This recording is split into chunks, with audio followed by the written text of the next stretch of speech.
Praise God. Thank you, praise and worship, for leading us in that wonderful praises to God. And as we move forward, we are continuing our lessons on the books of the Bible. So we stopped somehow, and now we will go back to the discussion of the books of the Bible. So we will start our series of preaching, and we will be discussing the book of Colossians. I think we have quite taken some of the books already. What I remember is we have the Galatians, we have the Philippians, we have the First and Second Thessalonians, Galatians. I don't know, partly Corinthians, right? So we will continue in our series of studies, and today we will be discussing the book of Colossians. We won't be finishing it, of course. We will start with chapter 1. And if you have your Bible, please join me, and let us all rise to give honor to the reading of the Word of God. Colossians chapter 1, verse 3 to 5. Colossians chapter 1, verse 3 to 5. We give thanks to God, the Father of our Lord Jesus Christ, praying always for you, since we heard of your faith in Christ Jesus, and the love which you have for all the saints, because of the hope laid out for you in heaven, of which you previously heard of the word of truth, the gospel which comes to you, just as it also in all the world, constantly bearing fruit and increasing, even it has been doing in you also since the day you heard it and understood the grace of God. Let's pray. Father God in heaven, again, O Lord, we rejoice. We give thanks to you for your faithfulness, for your protections, for the provisions, O God, that you have provided for all of us, the health that we enjoy, O God, the safety in your hands, and the peace that comes from our Lord Jesus Christ. We thank you, Lord God, for bringing our steps in this place, that we may honor you and give you thanks, and we praise you and worship you, and that we may be nourished by your word, O God, as we study this afternoon.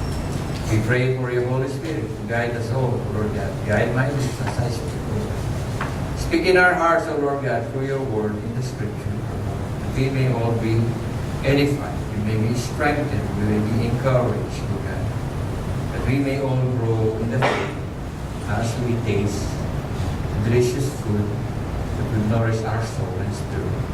And we give you thanks, and this I pray in Jesus' mighty name. Amen. Amen. Amen. Praise God. Paul and the church of Colossae.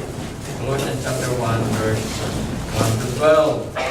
So, to give us a background about the church of Colossae, the church of Colossae is located in Asia Minor, which is now the present-day Turkey.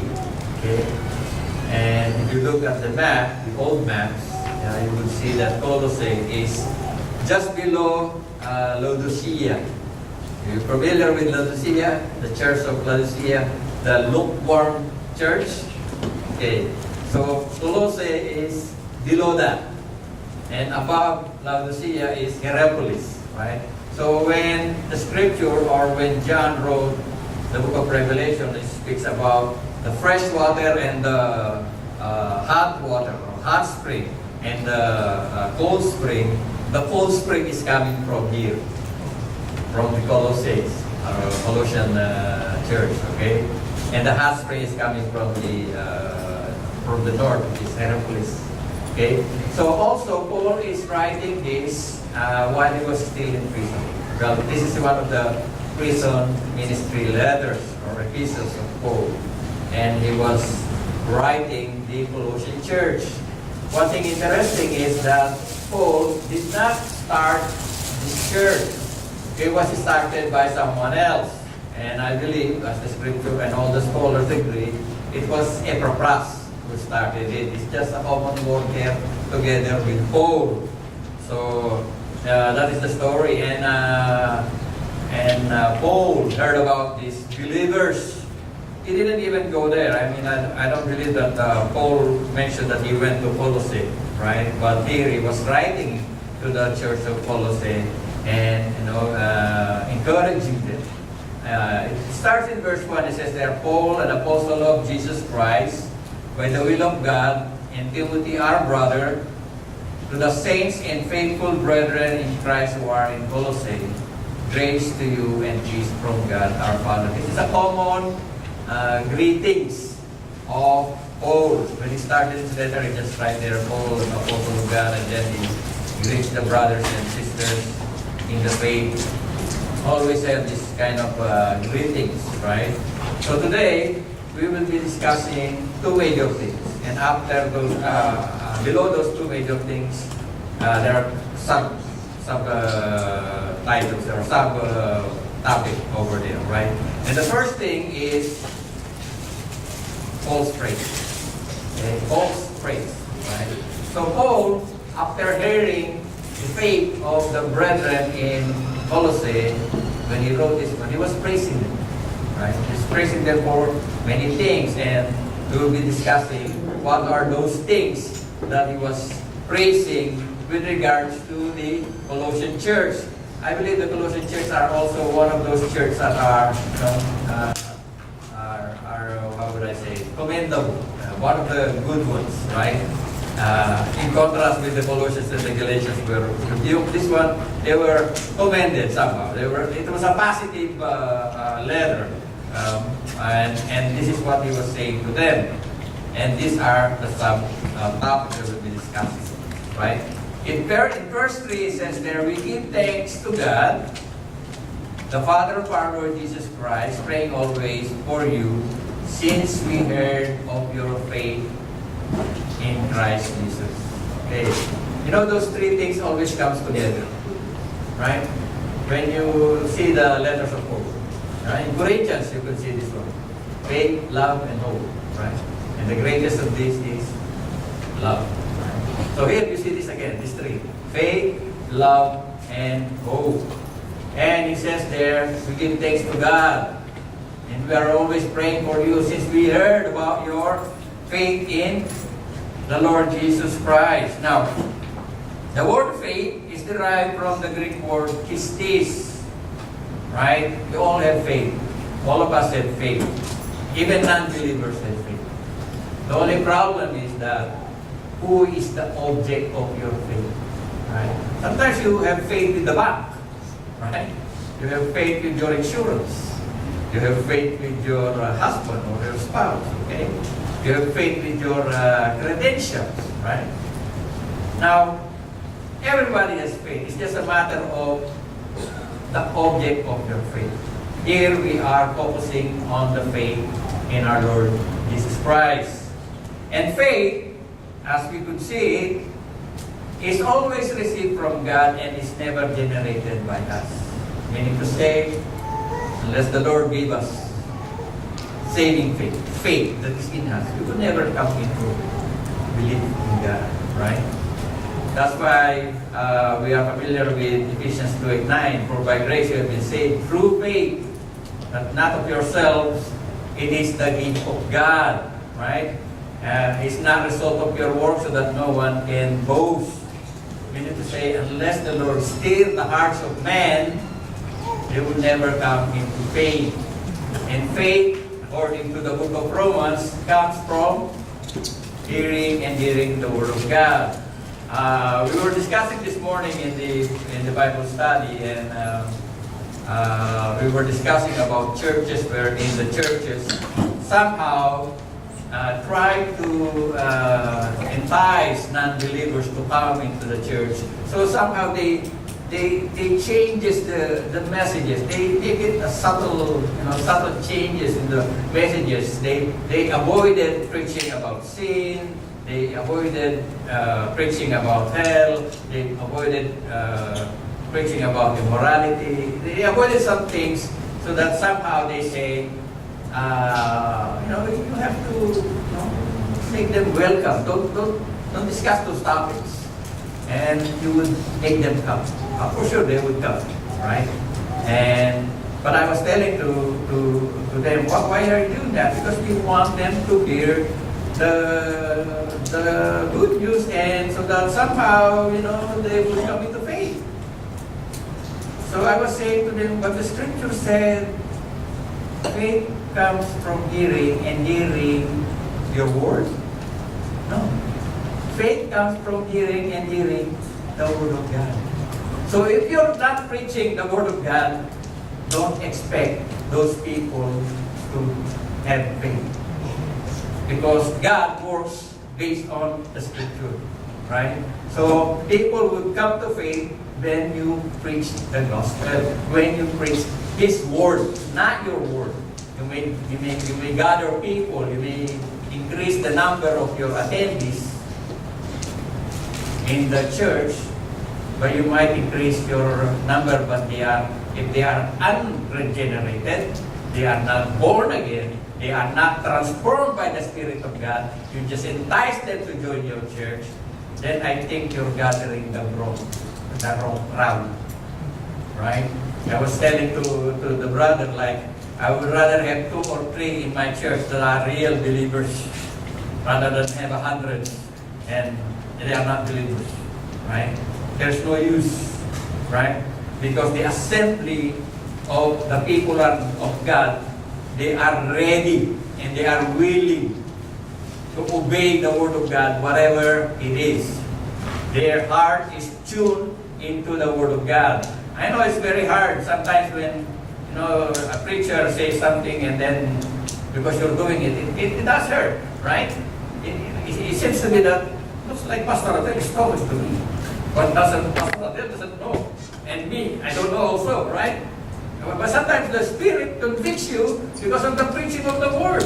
As long as we're preaching the Word of God, that's why I heard John MacArthur mention sometimes, he said that this church, the Grace Community Church, he said this is the most uncomfortable church. Why? Because we preach the Word, and the Word of God is not comfortable. It pierces to the dividing, soul and spirit. It's a double-edged sword, right?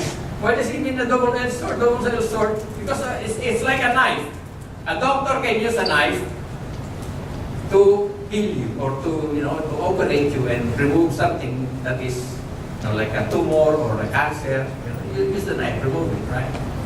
At the same time, the knife can also kill you. So it's a two-edged, right? It depends on your reaction. Whether you will repent or you will rebel. Right? The Word of God, it depends on your heart. If your heart is right, you will repent. If your heart is wrong, then you will just rebel. Right? So here it says that this faith or pistis in Greek is always received from God and is not generated by God, generated by us. It is the gift of God. And God has allotted us each a measure of faith based on Romans 12:3. Now, when we hear the word of faith, right? I was looking into it. How many times is the word faith found in the Old Testament? I was just curious. I just want to know, how many times have we heard the word or seen the word faith in the Old Testament? Any guess? How many times? You will be surprised. You could hardly see the word faith in the Old Testament. It can only be found in two instances. And one is a bridge. Because it's mentioned in the Old, it's also mentioned in the New. And what is that bridge verse? The just shall live by faith. And where is that quoted? Habakkuk chapter 2, verse 1. But in Hebrew, the word faith is not, of course, pistis is Greek. But what is it in Hebrew? Faith in Hebrew is emuna. Emuna, right? It may sound familiar because we just mentioned it a while ago when we say Amen and Amen. The word came from there. right? From those same root words, right? Amuna, right? Which actually means truth, faith, steadfastness, faithfulness, loyalty, and fidelity. So when you go to the Old Testament, you could hardly see the word faith as if like a philosophical term. When you say faith, you have faith, and you say yes because I believe, right? But if you go deeper of what the real meaning of faith in the Old Testament, it actually is faithfulness. That is it. Steadfastness. When you say faithfulness, or that's why you hardly see the word faith. You could hardly see it. Even in Hebrew, in Habakkuk 2:4, the original word actually there is faithfulness, not faith alone, right? So what does it mean? It means steadfastness, right? You are steadfast, you are faithful, you are loyal. So when in the Old Testament, when they talk about faith, it meaning to say, I believe in this, I am loyal to this, right? My fidelity is into this, right? We are steadfast and we trust and believe. That is the root word of the word faith, emuna. Where when the Lord Jesus Christ says, I am the Amen, I am the truth. Amen means truth, right? Truly, truly. That is actually, or when you see the word in the old English, verily, verily. That's the same thing. That's the same thing the Lord is saying there. Truth, truth. Right? Reliable. Right? It means truth, and it has two sides. What is true is reliable, and what is reliable is true. Right? You can take it literally, and it means not only steadfast, but firm. Firm. Right? So, I was selling something in marketplace. And then some people would, ask for the price to lower it. So what would you say? Oh, the price is firm. Yeah, the price is firm. You don't need to argue. You need to say, I will not change my mind. The price is firm, right? Figuratively, you could speak about faith as something that is secure, right? Morally, you could speak of faith as in loyalty and allegiance. So in the Old Testament, when they say they have faith, they have allegiance to God. Their steadfast faith and belief in God is founded on a rock, immovable, right? So when you speak of faith, when Apostle Paul talks to the Colossian church and he says there, since we heard of your faith in Christ Jesus, he was actually saying, since we heard that your fidelity, your loyalty, your allegiance is in Christ Jesus. It's not only something that we think, it is something that we believe from our heart, that our faith is based on something immovable, unchanging, strong foundation, like a rock, that Jesus Christ has mentioned, right? There is integrity and there is reliability. And then it says there in preaching, you could, proclaim God's unbreakable reliability and invite hearer to rest on His covenant. When God promises, He never breaks. That's why we trust God. We believe in God because He mentioned, is there anything that I have promised that I have broken? No. God has made covenant with many people. Right? With Adam, with Abraham, with David, with Noah, all those covenants were broken, right? But God's part of the covenant, He always fulfill it. God never changed. His character is unchangeable, and we have discussed that before. The immutability of God, right? One of the preaching that we had. God does not change. That's why we can trust God. God does not change His mind when He says, I am disappointed with Brother Willie. You are not saved anymore. Go. I don't like you anymore. Right? Because God is the one who decides. Right? In His sovereignty, He has chosen you and me to know Him in a personal way unless He reveals Himself to you. That's why the Lord Jesus Christ, unless the Father brings, unless He brings. That's why we're not the one bringing the souls to His church. The Lord is the one bringing His people to the church. So, our duty is to preach His Word. And the Lord, knowing that the Word is being preached in this place, will bring His people to the church. If you are not preaching the Word of God, then anyone else could go there. And sometimes, it's a mixed crowd. There are some believers, there are not unbelievers. Right? Christian. So that is what it is. What is faith really means. If you look at these three, it seems to be that there are three separate things. But as you look deeper into their meaning, you will see that they are all intertwined and they are all connected together. And the next one he says there, since we heard the faith, your faith in Christ Jesus and the love which you have for all the saints. And again, this word love, we are all familiar with it. It's not the phileo love. It's not the erotic love. It's not the storge love. This is the agape love, right? Which is the affection, benevolence, right? A love for God, or the unconditional love of God. Again, is this love, agape, came through from our own effort? Again, no. Right? Agape comes from God Himself, right? That's why in John, 1 John, it says there, you love because He first loved us. We are not capable of loving others that way. Maybe we can love our wives, our children in a certain way, our friends a certain way, but agape, you cannot unless God put that in your heart. The human being has a tendency to love first, of course, himself, right? And the nature of mankind is that anything that favors me, I would welcome, right? If this favors me, I will welcome, right? So when you say to other people, you want to be saved? Oh, of course I want to be saved. So what would I do? Just say this prayer. I received the Lord Jesus Christ as my Lord and Savior. And then the other person said, oh, now you're saved. Right? You're not saved. Right? Just say that prayer, you're not saved.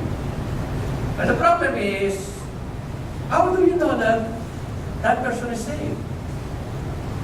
How do you know? Because Romans mentioned, if you confess with your mouth, that I can hear, and believe in your heart, that I cannot see.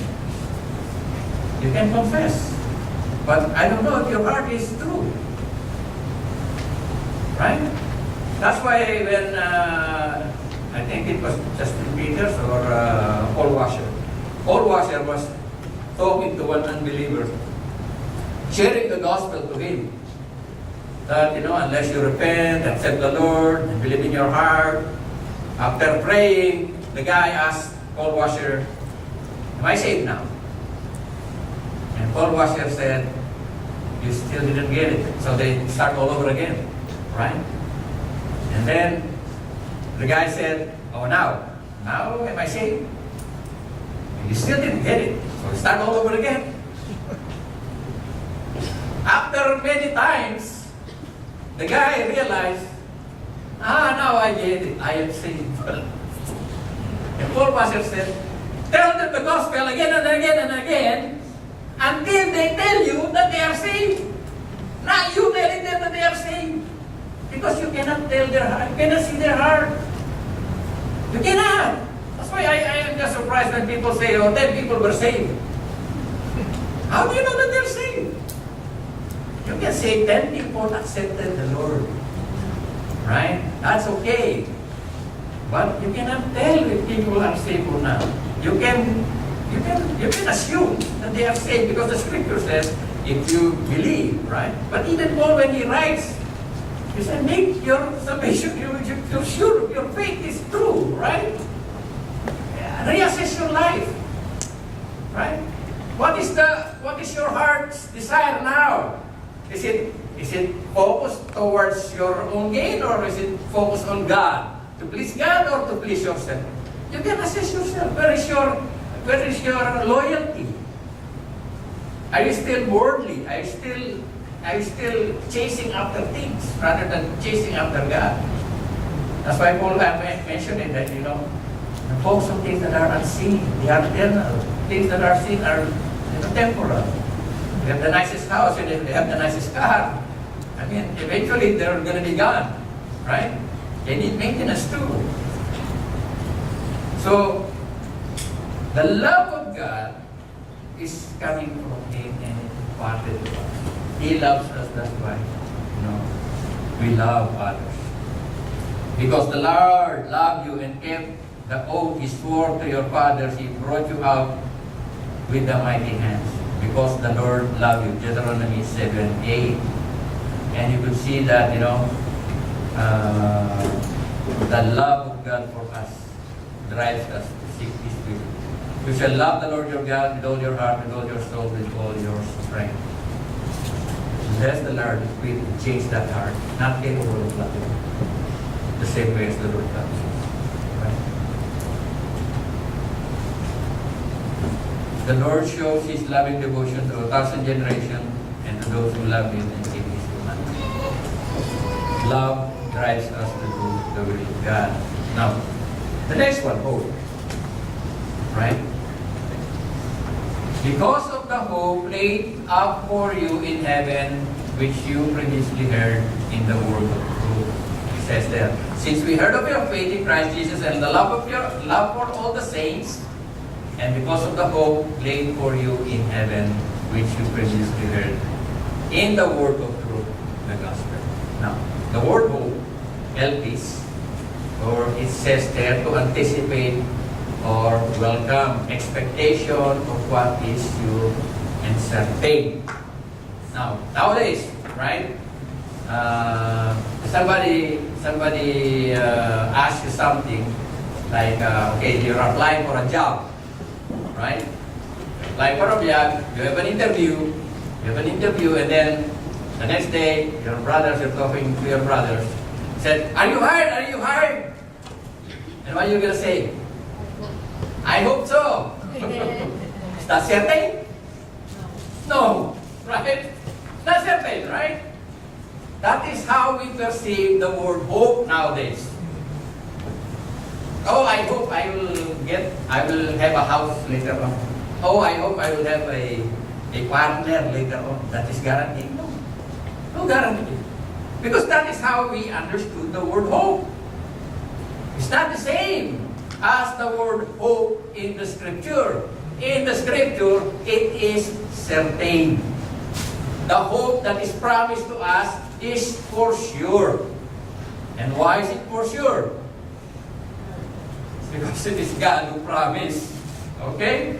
So, now, what you anticipate is something that's gonna happen. Hope in Scripture is not wishful thinking but confident. Right? The expectation that God will fulfill every promise He has made through Christ Jesus Christ, to the Lord Jesus Christ, through our Lord Jesus Christ. It rests on the character of God. Right? So when the Lord promised something to you and me, He will do it.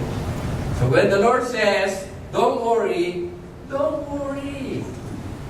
Even though there are earthquake, typhoons, and whatever, right? And when the Lord says that He will provide for your needs, and He will not leave you nor forsake you, trust the Lord, because He could do it. And now when you say, sometimes the Lord doesn't do it, right? Not everything we ask, the Lord do, right? Why? Because sometimes the Lord has better plans. Or sometimes the Lord is teaching you to be patient. Like the guy who asked for patience. Lord, give me patience right now. Right? Give me patience right now. And the Lord, instead of giving him patience, He gave him trials. And he said, Lord, I didn't ask for trial, I am asking for patience. And the Lord answered him, you can only exercise your patience when you have problems. Because if everything is smooth sailing, you don't need patience. when everything is set before you on the table, there is no need for patience. There is no need for endurance. There is no need for perseverance. Why does the Lord doesn't give us everything we need? Because God wants us to be transformed. Wants us to be changed in the image of His Son. To be like Him. Right?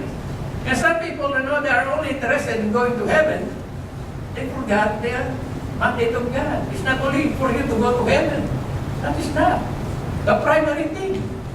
The primary thing is that you be conformed into the image of His Son.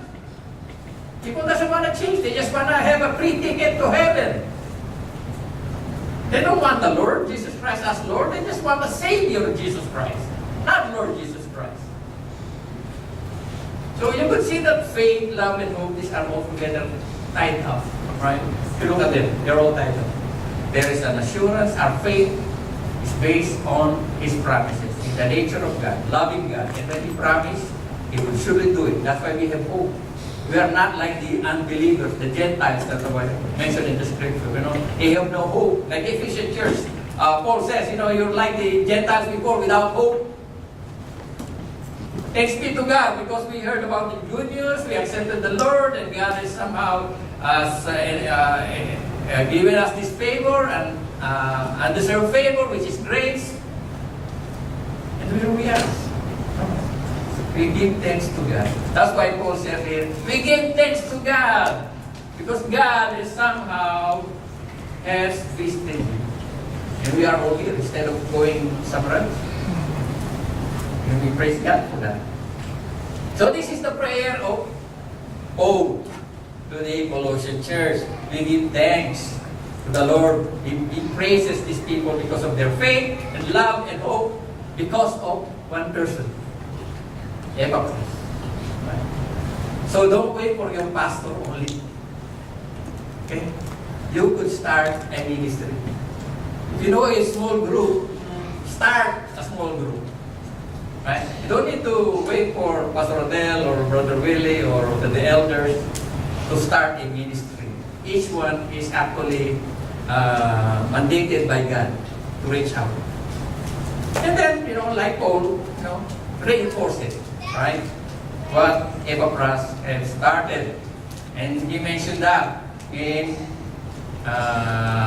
verse 7. Just as you learn it from Epaphras, our beloved fellow bondservant, who is faithful servant of Christ on our behalf, and he also informed us of your love in the Spirit. Amen. Yeah, so that love, agape, is driven by God Himself. Spirit-driven love. Pure, undefiled love of God. So, that is the phrase that the Colossian church then got it. And now, we go to the next part. Still have time. So, Paul's prayer, verse 9. Follow me. For this reason, because they are already saved, they have faith, they have love, they have hope, they're new believers and growing in the faith. It says, for this reason, since the day we heard of it, we have not ceased to pray for you and ask that you may be filled with the knowledge of His will in all spiritual wisdom and understanding. What is this prayer? Well, there are many points in there. First thing is that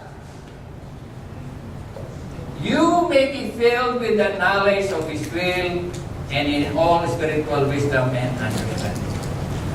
Meaning to say, when you become a believer, you don't stop there. Right? You accepted the Lord, you are saved, you don't stop there. And sometimes I just feel hurt when I share something to believers and the believers, response to me is that, does it affect my salvation? Huh? What is it? Does it affect my salvation? I believe this or I don't believe that. I said, are you only interested in your salvation? Then stop going to church. If you are saved, don't stop reading your Bible. Stop praying. Stop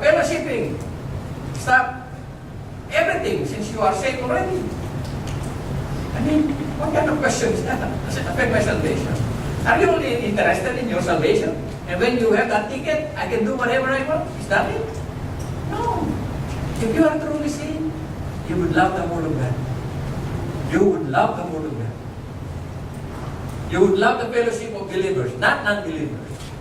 Your direction will change. That's why he says that unless you repent, you will all likewise be perished. Right? Repent. What is repent? Turn around. Turn around.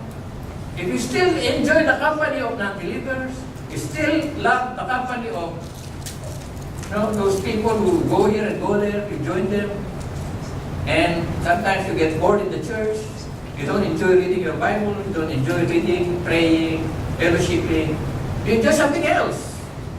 And there's a big question. Sometimes you are in the church, but it's like there is an iron there's an iron in the seat. Can't wait, Brother Will is speaking to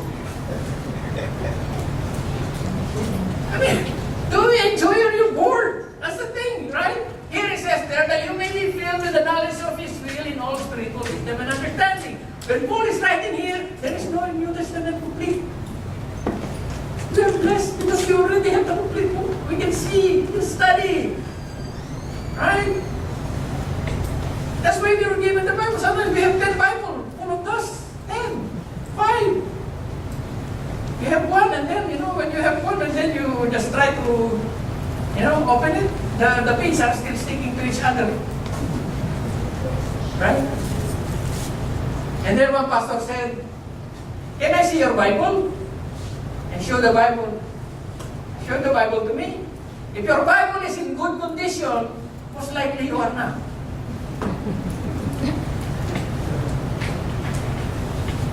Right?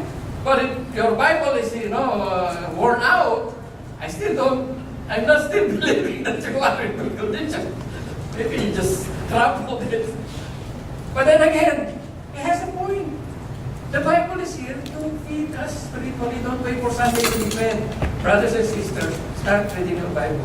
Right?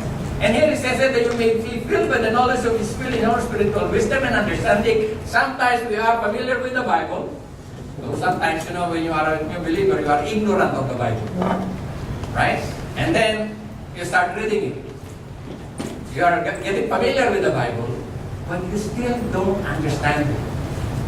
Still don't understand it, and most of the time, misunderstand it. That's why Paul is saying here, not only to read, not only to be familiar with it, but to understand it. Understand it? I just asked one brother this morning, in the Bible study, I was asking him, this is what I asked him, brother. When the Lord says to the Pharisees, you will not see a sign, you ask him for a sign, but you will not see a sign except the sign of Jonah. Jonah is 3 days and 3 nights in the belly of the fish, so he's the Son of Man to be in the middle of the earth or in the grave. And I asked him, so what is the sign of Jonah? 90% or maybe 99%. The answer is resurrection. Resurrection. That's the answer. Read it carefully. Read it carefully and you will say, Jesus is saying, there is one greater than Solomon who is here, and there is one greater than Jonah is here. And if you look at the other cross-reference, look, Jesus mentioned it. Jonah is the sign to the Ninevites. So if Jonah is the sign to the Ninevites, what is the sign of Jonah? The sign of Jonah is that Jonah was sent by God to bring judgment to the Ninevites.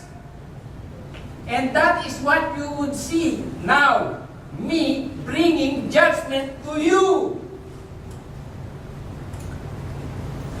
So I say, you are familiar with it, you have read it, but you misunderstood it. Because it's a shallow reading. I always say this, shallow reading will not result in deep understanding. You have to spend time. Spend time. Hours. Right? I wish I could study more. I'm not even studying. You think I'm studying that hard? No, I'm not even studying that hard. But once you see the scripture come alive, I mean, it will draw you, not only to learn the Word of God, but when you learn the Word of God, you apply the Word of God, then it is effective. Because most of the time, we misunderstood the Bible, we are applying the wrong way, and then we expect the result. Like, and my God will supply all my needs according to His riches and glory. Oh, the Lord will supply all my needs. But if you look at the context in that passage, it's about the Macedonian church. They don't have much, but they are still giving money. And if you don't apply that, then you say, you don't have much, start giving. And the Lord will supply all needs. Then, your understanding of the scripture is correct, applying that principle is correct, and then the result will be correct. But you're not giving. And the Lord, you expect the Lord to provide for all your needs. You're not giving. Then you're not applying the exact meaning of the passage. And you're expecting something. And nothing is happening. And then you say the Word of God is not true. Because God said He will provide and He's not providing. Misunderstanding. Right? Some churches would probably say, application. I'm not against application, brothers and sisters. But if you misunderstood the passage, you will misapply the passage. You're applying something that is actually not endorsed by the Bible. You're applying because you understood it like this, but actually it was not like that at all. Right? Then pluck your eye, cut your hand. Are you gonna pluck your eye and cut your hand? Matthew 18. Another misunderstood passage. He said there, because if you are watching pornography, remove your eye. If you are stealing something, cut your hand. Is that what it means? No. And then some people would transform it a little bit, and they would say, no. It means to say this is the one that causes you to sin. Then just avoid. That's not even what it means. Because if you look at Matthew 18, everything discussed there meaning is only one.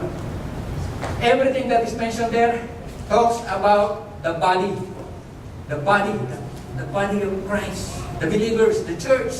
That's what it talks. That's why it says that if one is causing another to stumble, what do you say? Put a killing stone in the neck and throw him in the ocean. And then he said, if a person becomes a stumbling block, get rid of him. And then the next passage, what?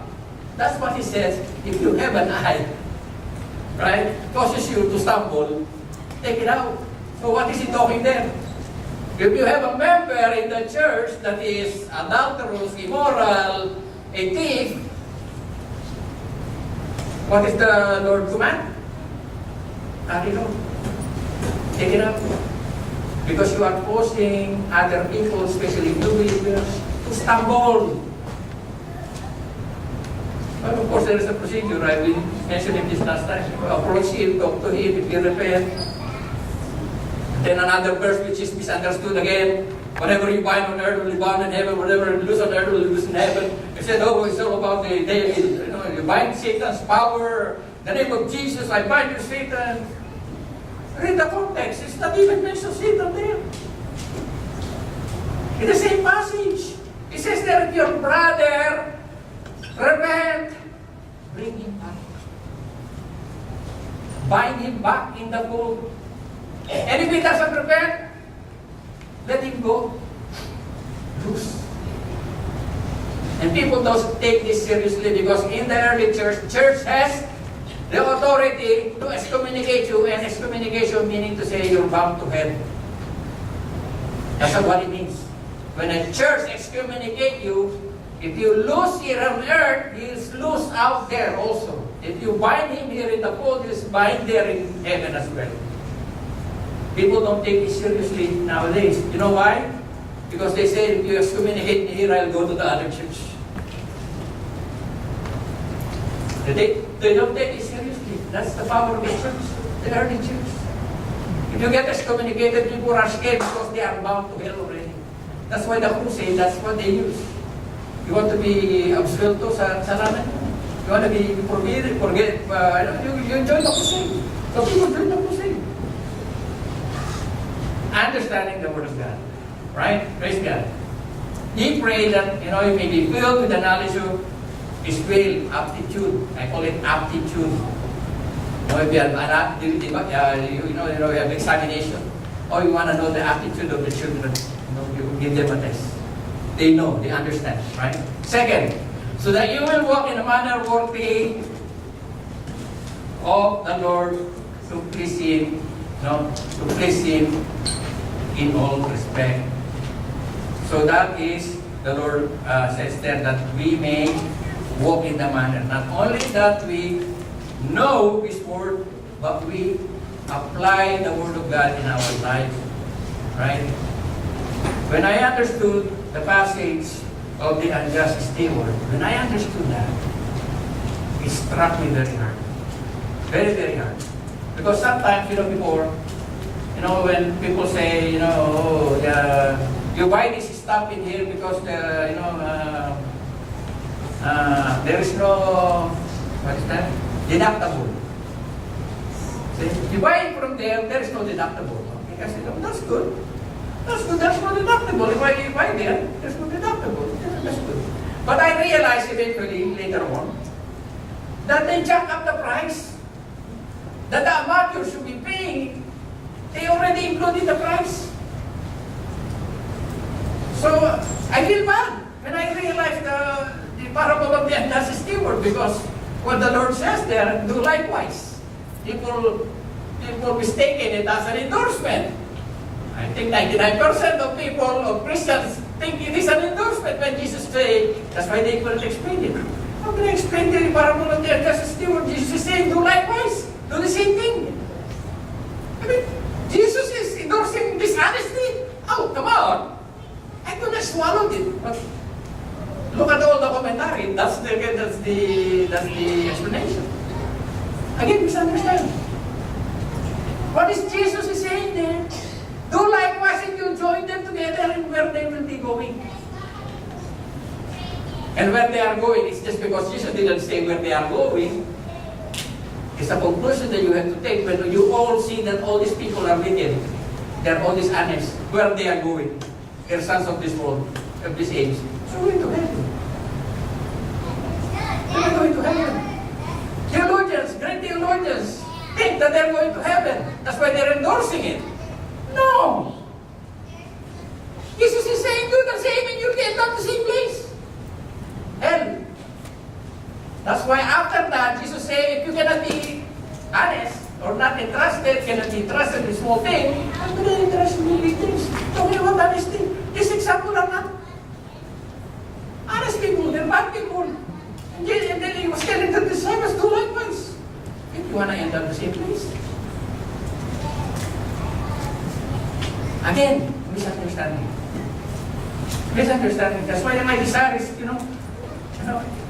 probably it doesn't make sense. It doesn't make sense.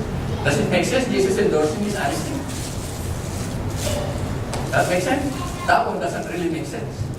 Then again, brothers and sisters, not only the knowledge, but, in order to please Him. That's why I mentioned it last time.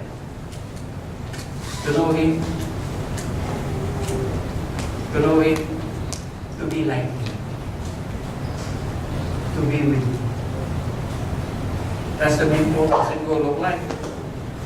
To walk in a manner worthy of, to please Him in all respect, bearing fruits in every good works and increasing in the knowledge of God. So, when you do things according to the will of God, for sure, will bear fruits. There is no branch connected to the grapevine without bearing fruits. Maybe you have 10 fruits, 20 fruits, but you will have fruits. There is no such thing as connected to the vine without any fruits. All of us should have fruits. Praise God.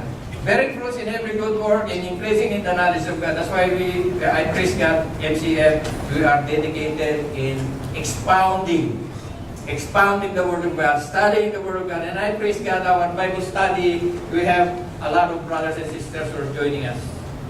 And we're learning a lot from them. Bearing fruits, and strengthen, bearing fruits in every good works, increasing in the knowledge of God. Strengthen with all power according to His glorious might, and attaining all steadfastness and patience. Ayun. Strengthen with all power. It's not by my power. Not by might or by power, but by the Spirit of the Lord. We cannot win with our own strength. The Lord sustains us. By His grace, we persevere, we become patient, we become steadfast. When I hear the testimony of brothers and sisters who have been tortured in jail for many, many years, 10, 15, 20 years in jail, being tortured. And I said, how these people survive? And this guy, when he removed his shirt, all the birthmarks, cuts, bruises. I mean, how could these people survive? How could they stand in the faith? It's not by their own strength. It's the strength that comes from God, which sustains us, His glorious might, for attaining all the steadfastness and patience in God. So, please God, to know God, to please God, to bear fruit, and to be strengthened. And, strengthened means fortitude. I think I mentioned this last time. Strengthen is to become the word fortitude. And now it says there, verse 12. Okay, only there. Verse 12. Being patient and steadfast, joyously giving thanks to the Father who has qualified us to share in the inheritance of the saints in life. Giving thanks, gratitude. Always gratitude. Right? Not complaining. I'm so sorry sometimes I don't complain. Especially when the food is recycled 3 times. I just have to push it. It doesn't want to go inside. Right? I eat it once, I eat it second. Second is still bearable, but the third time, sometimes it doesn't want to go inside. Doesn't want to go inside. Right? And, yeah. But, I experienced without even having food. I mentioned this many, many times. There was a time when I was studying, I don't have a place to sleep. Yeah, I don't have a place to sleep. And the place where I was sleeping, actually, when I was renting a bed space, is just this high. This high. So you have to go like that. Then sleep. And then you need to go out like this. Then you can stand and go to work. Yeah, those were days. I don't even have food to eat for 1 week. 7 sky flakes for 1 week. I'm vomiting. It's just green, liquid. There was only water, right? And nothing else. Nothing comes out. And people doesn't realize, why are you in Canada now? I've experienced lacking. That's why Paul is saying I've experienced abundance and I experienced with want when I know I don't have much. Right? I have no reason to complain. Now I have more than what I need. Right? We should give thanks because we are so blessed by God. We are here in Canada. Right? We have more than what other people have. I have experienced that. During those days that I don't have any, right? No place to sleep, no food to eat, and you still work, you still study. That's why my friend says, to those who doesn't speak Tagalog, hindi naman tayo bubuhay. Wala lang sustansya kinakain natin.